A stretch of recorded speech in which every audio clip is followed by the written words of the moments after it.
Nama sadii jaaladha. Yeroo sadii ganame. Yeroo tokko miidhamee jedhu abbaan seenaadha. Seenaan seenaa ajaa'ibaati. Haga xumuraatti nafaana tura. Assalaamu alaikum warahmatullahi wabarakatuh. Kabajamtootaa fi jaalatamtoota ilmaan Oromoo iddiin addunyaa irratti argamtan nageenyi kabajaa fi jaalalaa bakka isin jirtanitti isin haa dhaqqabu jechaa har'allee viidiyoo ajaa'ibaa barnoota isiniif qaba jedhee yaadu qabadheetiin dhufee jira. Seenaa nama tokkooti. Haa ta'uuti ammoo hunda kennaa nu fayyada waan ta'eef isinii fide. Seenaan kennas akkanatti jalqaba. Ani barataadha. Barataa amantaati. Saahiba qaba.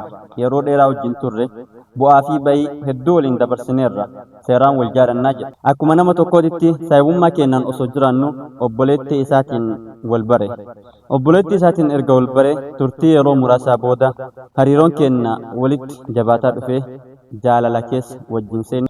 Erga wal jaalannee wajjin turre hariiroon jaalala keenna gidduutti jabaatee amalli kennallee walitti tolee haalli nu ittiin wal simannuu fi ammallee ittiin walitti dhihaannu hedduu gaariidha waan ta'eef gama keenna lachiinu jaalalli calanqisiifama haala gaariidhaan yeroo gammachuu qabnaa ture. Jaalalli keenya kunis nu gammachiisee eega kana ammoo bultii waliin ijaarachuu qabna aniif ati ammoo nama waliif ta'u jennee erga murteessinee wajjin mari'achuu seenne. Isiin barattuu kutaa sagaleeti. Ani barataa barnoota amantaatti jedhe. Hayyee atis barnoota irra jirtu xumuri. Anis ammoo barnoota kana xumuruun qaba. Fedhii barumsaa qaba waan ta'eef naa obsinaan jette. Anillee hayyee jedhee jaaladhee itti fuufe. Eegasanii ammoo karoora keenya fuuldura wajjin taphataa. Jaalala ammaa waliin qabnu waliin ibsataa. Yeroo boqonnaa keenya gammachuun waliin dabarsaa turre jedhe. Haa ta'uutii bullee turre wanta haaraa. Anin dhagaha jedhee hin yaadin dhagahee. Wanti an dhagahe kun qalbii na cabse. Innillee maatiin isii akka isii kennuu deemuufi isiin ammoo ajaja maatii irra akka dabaruu hin dandeenyeefi namni biraa dhufee akka isii kadhate natti hima. Afaan isii irraa. Isii kaleessa wal jaalannaa bultii waliin ijaaranna naan jettee. Eegasanii ammoo atis barumsa kan kee xumura anillee kiyyanan xumura naan jettee haala kanaan eeguutu jiru. Deebi'ee afaanuma isii irraa jecha kanan dhagahee jedha. Hedduu rifadhe qalbitu na cabe. Natti ulfaate amanuun dadhabe. Dubbiin illee ulfaatu haga ta'ellee jabaatu hin dhiisi. Ganamuu kiyya namni dhullee obsa kiyya filadhee jedhe. Turtii yeroo muraasaa booda karaa onlaayiniitiin nama biraatiin wal baradhe. Namni achi wal baradhe Arsii Asallaati. Magaalaa Itiyyaati. Biyya Arab Imireet jiraatti jedhe. Jaalalleen tiyya isiin Lamadaan. Eega kana ammoo wal baranne qilleensarraa wal baranne akka carraatitti hariiroo jaalalaatti hojjeseenne haalaa fi amalli isii nama hubachuu fi nama hubachiisuun wanta sirreessidhan sirreessuu fi waan dhiisuun isii hedduu natti tole. Haasawaa eegga waggaa tokko guutuu wajjin turre booda maatii kiyyaa wal barsiise. Obboleewwan kiyyaanis wal barsiisee nama kana bultiif barbaada jedhee isaanis agarsiise. Wajjin mari'adhe. Hayyi nama gaariidha yoo waliif hin qoodee jedhe. Eega maatiin kiyyallee naa jaalatee an gammachuun guutameef ergasanii booda gammachuun guyyaaniif isiin wal argin eegaa turre. Tanuma jidduutti naa dawwaltee na dhukkubu jira gara biyyaa galuu deemaa naan jette. Dhukkubbiin isii na rifachiisullee galuun isii na gammachiisa waan ta'eef an isii wal arguu caalaa wanti na gammachiisu waan hin jirreef sa'aati sanitti guyyaa isiin galtu laakka'uu jalqabe. Yoom ka'uu feete akkami ka'uu feetaa isii gaafachuu jalqabe natti himte. Guyyaanis akkuma jette ni kaadhe. Imalli isii gara Itoophiyaatti ta'e. Erga isiin mana dura teettu kaate irraa kaasee isii argachuu hin dandeenye. Silkiin an dura isii achittiin dubbisu naan dalagu. Isiin silkii biraatiin naaf hin dawwalle. Dhaquuf mana isii hin beeku argachuuf lakkoofsa biraan qabu hedduu na ulfaate. Abdiidhaan guyyaa isiin na dawwaltu eegaa ture.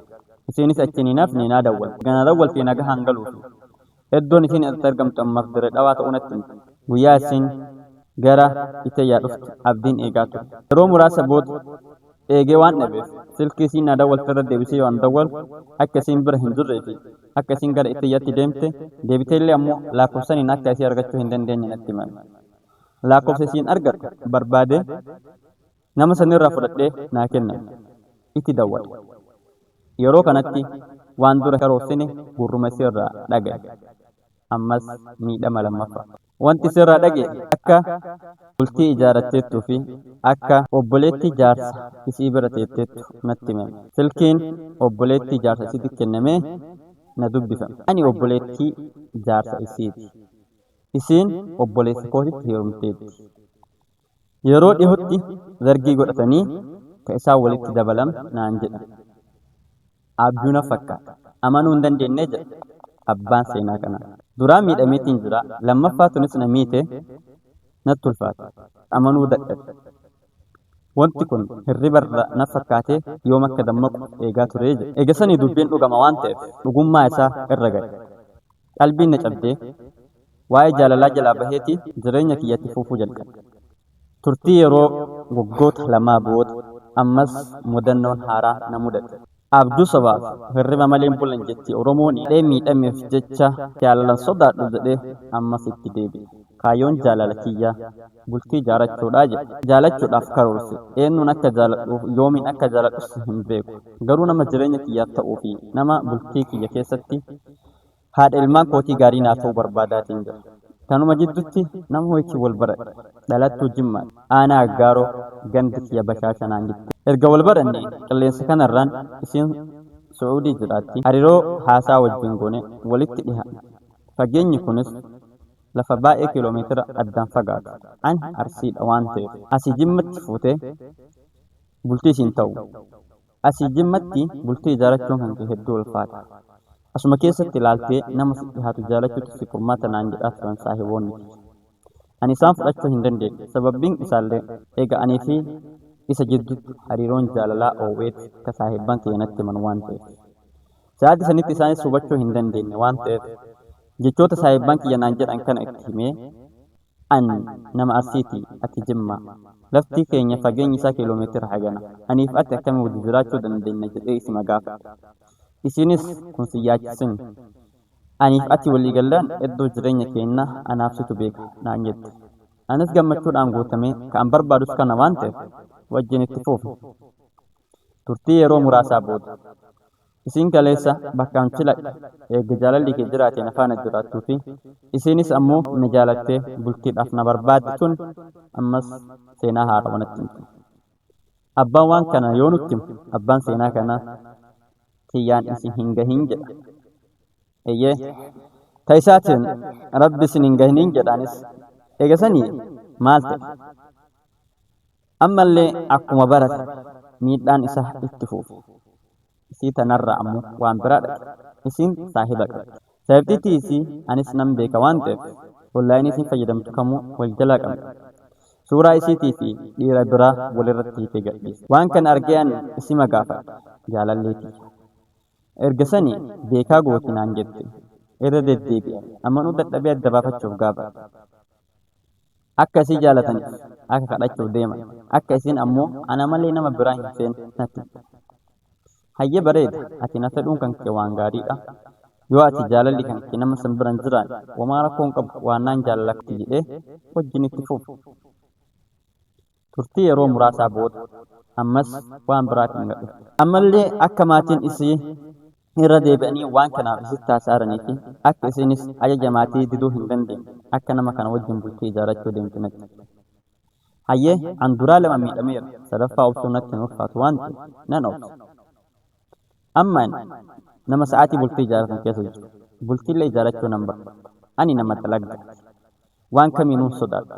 Jireenya kiyya mo'achuudhaaf halkanii guyyaa keessa nama fiiguullee danda'udha. Qaama kiyyaa fayyaa hin qabu.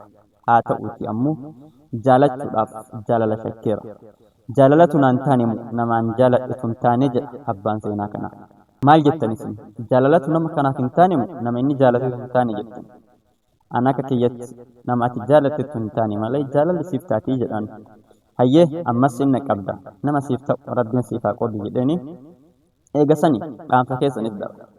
Obboleewwan yeroo kana keessatti warroonni karaa sobaatiin hariiroo sobaa namatti dhihaatanii osoo jaalattanii qabdan yookaan osoo jaarsa qabdan yookaan osoo bultii qabdan akka nama bultii hin qabneef yookaan jaarsa hin qabne yookaan jaalala hin qabnetti namatti dhihaatanii qalbii namaa cabsitan irraa of eeggadhaa isiniin jechaa.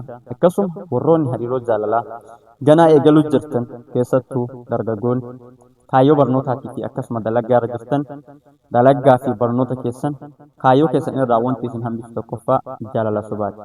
Yeroo kana keessatti jaalalli dhugaa hin jiru hin jennu garuu hin qal'atu. Kanaaf yeroo keessan eenyuun akka jaalattanii fi akkamitti akka jaalattan beekuun barbaachisaadha. Jaalachuun gaariidha garuu ammoo amantaa baay'ee irraan kaa'atina. qanii deemte simiti waan ta'e.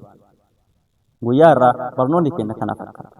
Namoonni bifa kanaan miidhamtan yoo jiraattan uf beektan kan hin beekne ammoo irraa of eeggattanis niin jedha. Wanti seenaa kana isiniif qooduuf filadheef ammoo namoonni hedduu karaa kanaan miidhamaa waan jiraniifi akkasumallee akka irraa of eeggataniif isiniif qooduuf filadha.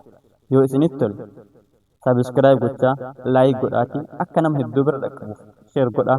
Ana ammoo na jajjabeessaa isiniin jedha. Salaamu alaikum warahmatullahi wabarakatuh.